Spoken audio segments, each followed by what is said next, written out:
في الدرس السابق تعلمنا كيفية إنشاء شكل بسيط، الشكل البيضاوي أو الشكل المستطيل.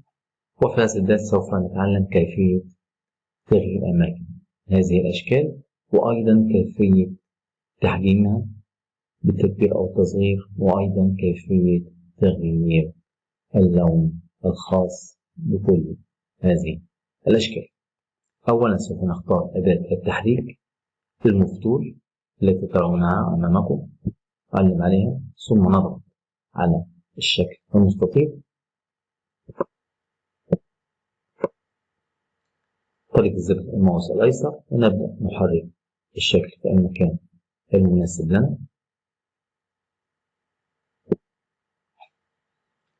ثم نذهب أيضا إلى الشكل الآخر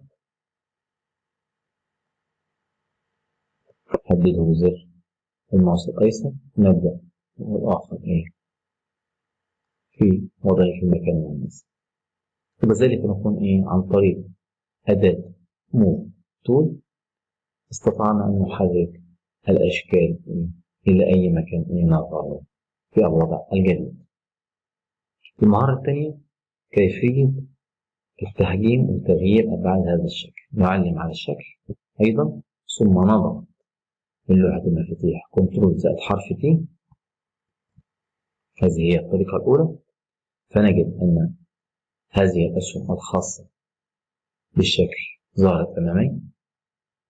هذه الأسهم التي ترونها أختار منها ما يناسبني وأبدأ عن طريق تحريك هذه الأسهم بالتصغير أو التكبير، طبعا مع المحافظة على ضغط مفتاح شيفت حتى نحافظ على الشكل البيضاوي.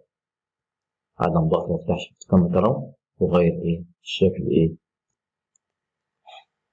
ثم نضغط مفتاح انتر أو نضغط علامة الصح بهذه الطريقة، ثم نذهب مرة أخرى إلى المستطيل نضغط عليه ثم نأخذ الأمر بطريقة أخرى من قائمة إديت تبويب إديت، نأخذ الأمر الخاص بالتحجيم فري ترانسفورم اختصار كنترول زائد حرف T.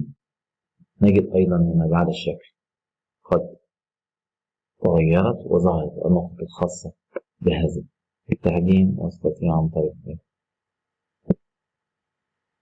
ثم نضغط انتر من المفاتيح، بذلك نكون ثبتنا هذا الشكل بهذه الأبعاد. والمهارة الأخرى كيفية أن نغير أشكال ألوان هذه الأشكال عن طريق اختيار أداة البن باكيت تول. نغير نضغط على أداة اللون أمام هذه الدرجة مثلا، ثم نضغط أوكي.